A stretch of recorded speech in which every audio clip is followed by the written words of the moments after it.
Ban क्यों हो रही है यार? और बहुत सारी बैन हो रही है और इस वजह से हो रही है कि कास्ट सिस्टम तो है ही नहीं इंडिया में। मैं ज्यादा ऐसे एक्साइटेड हो गई क्या आप बैन बोलने का में? गुस्सा ज्यादा दिख गया इसमें तो।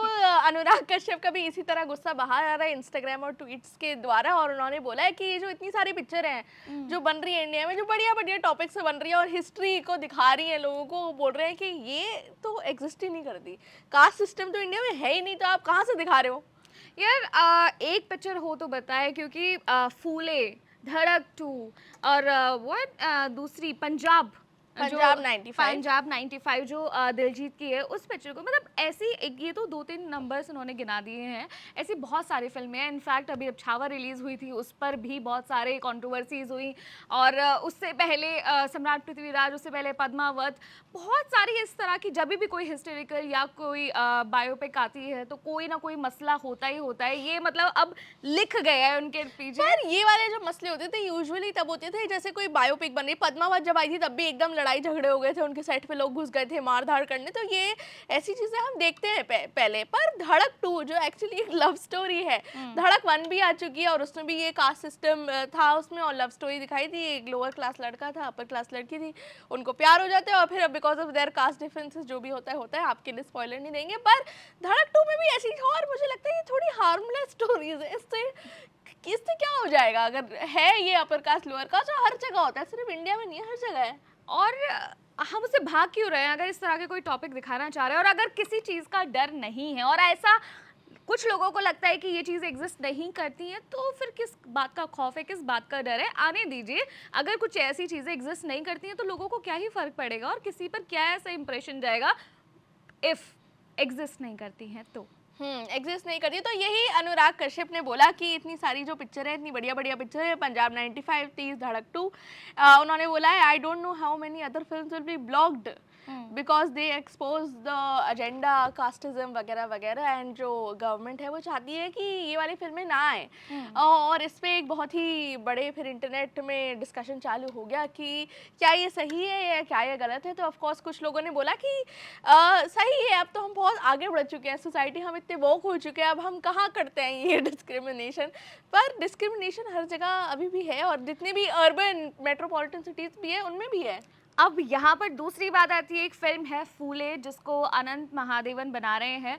तो मेरी एक्चुअली उन्हीं से बात हुई जो डायरेक्टर साहब है, और मैंने उनसे पूछा कि ये आपकी फिल्म के आसपास ये जो कंट्रोवर्सी चल रही है, मतलब ये किस वजह से, आपको क्या लगता है कि क्या मेन रीज़न है इसके पीछे? तो उन्होंने कहा कि देखिए कंट्रोवर्सी पता नहीं क्यों लोग इसको बोल रहे हैं, बट कंट्रोवर्सी रीज़न नहीं है, क्योंकि हमने फैक्ट्स दिखाए हैं, हमने कोई ऐसी क्रिएटिव लिबर्टी नहीं ली। ज्योतिबा फूले और उनकी वाइफ सावित्री फूले के ऊपर ये फिल्म बनी है, एंड ये ऐसा हो चुका है। ऐसा नहीं है कि हम कोई कहानी लेकर आए हैं या कोई फिक्शन है ये जो हमने खुद लिखी है, खुद बनाई है, मनगढ़ंत कहानी है, नहीं, ऐसा नहीं है। जो हो चुका है उसी को हम दिखाना चाहते हैं।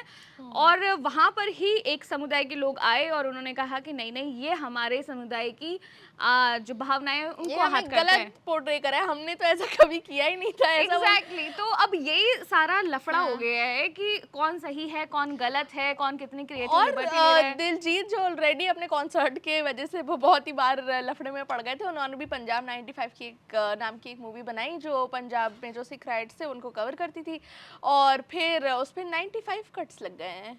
यार इतने कट्स, एक तो ना कट से भी ये भी तो बची कहाँ पिक्चर आपकी। एग्जैक्टली इससे पहले जब छावा में भी कट लगाने की बात हुई थी, एक जो गाना है जिसके अंदर जो डांस कर रहे हैं उसको लेकर बहुत बड़ा मुद्दा बनाया गया कि वो डांस कैसे कर रहे हैं, इससे हमारे जो समुदाय है उसकी भावनाएं आहत होती हैं। तो इस तरह से ना बहुत सारी चीज़ें आ गई है। देन ये लगता है कि जो सिनेमा बनाने की जो लिबर्टी है, जो एक फ्रीडम है, वो कहाँ तक, मतलब कितना बचा रहेगा और कितना इस तरह की कंट्रोवर्सी से दब के रह जाएगा। बिकॉज अगर ऐसे ही बैन होती रही फिल्में, देन कहाँ बचेगा सिनेमा और कहाँ बचेगी उनकी फ्रीडम ऑफ स्पीच। और बिकॉज इतनी सारी चीजें हो रही हैं, और अबीर गुलाल जो एक फवाद खान की पाकिस्तानी एक्टर जो वापसी हो रही है इंडियन सिनेमा में, उनकी पिक्चर आने वाली है, और वो आ रही है ना, अभी तक तो आ रही है, पर वो इतने लो की हैं कि वो प्रमोशन भी नहीं कर रहे, कुछ भी नहीं कर रहे। उनको लग रहा है कि यार इतनी कंट्रोवर्सी ऑलरेडी चल रही है, साइड से निकल जाते हैं अपनी पिक्चर रिलीज यार वो करके। करे भी तो क्या करे, मतलब अभी तो सिर्फ बात से ही कि वो फिल्म आ रही है, उनका नाम उस फिल्म में जुड़ गया है, दिख रहे हैं, उसी बात से इतना ज्यादा हंगामा और इतने लोगों को दिक्कत होने लगी है। तो बाई चांस अगर वो प्रमोशन करते हुए दिखते, वैसे तो यहाँ पर तो क्या ही प्रमोशन करेंगे, उन्होंने शूट भी आई गेस बाहर ही किया है, पर अगर दिखते तो फिर और ज्यादा मसले बढ़ जाते। और अभी भी मैं एक फिल्म देखकर आई हूँ केसरी, तो उसके अंदर भी मुझे ऐसा लगा कि यार इतने सारे कट्स और ये सब लगाने के बाद जब आप और दूसरा कि उसे ए सर्टिफिकेट दिया है।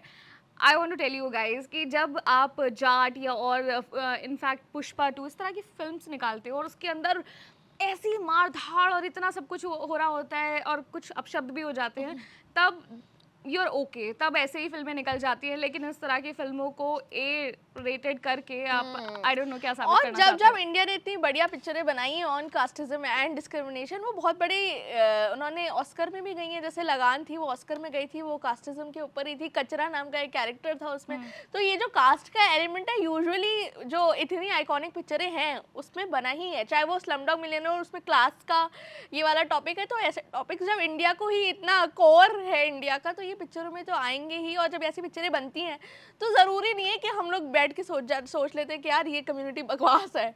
हम बस देख रहे हैं वो, और हम बस देख रहे हैं कि इंडिया में क्या हो रहा है। All depends on person to person. एक बड़ा ही सब्जेक्टिव मैटर है एक्चुअली। बहुत सारे लोग उसे देखकर ये भी सीखते हैं कि यार ऐसा ऐसा हुआ था, शायद हमें ऐसा नहीं करना चाहिए and we should correct ourselves and our actions. तो ऐसा भी होता है और बहुत सारी अलग अलग चीज़ें होती हैं, बट हम कोई नहीं होते हैं डिसाइड करने वाले, बल्कि आप लोग बताएं कि आपको क्या लगता है, ये इस तरह की फिल्मों पर बैन लगना चाहिए, नहीं लगना चाहिए? क्या ये जो बैन लग रहा है या ये जो कट्स लग रहे हैं या जो ये फिल्मों के आने में डिले हो रहा है, ये सब सही है या नहीं फिर है? कोई क्राइटेरिया होना चाहिए कि ऐसे फैक्ट्स को बताओ कि ये इस वाली स्टोरी को हम बिल्कुल भी कोई क्रिएटिव लिबर्टी नहीं ले रहे, इसमें जो है वो दिखा रहे हैं। ऐसी कोई बोर्ड होना चाहिए जो डिसाइड करे। ये आप हमें बोर्ड कमेंट तो है लेकिन वही कट्स लगा है। उन्होंने काफी कट्स लगा दिए, पर आपका क्या मानना है इसमें? क्योंकि अनुराग कश्यप तो बहुत गुस्सा है कि बैन लग रहे हैं। क्या आपको भी सेम गुस्सा है? ये आप हमें कमेंट सेक्शन में बताइए। और हम आपसे मिलेंगे अगली वीडियो में। मेरा नाम है सानिया और मेरा नाम है साक्षी। आप देख रहे हैं स्विच।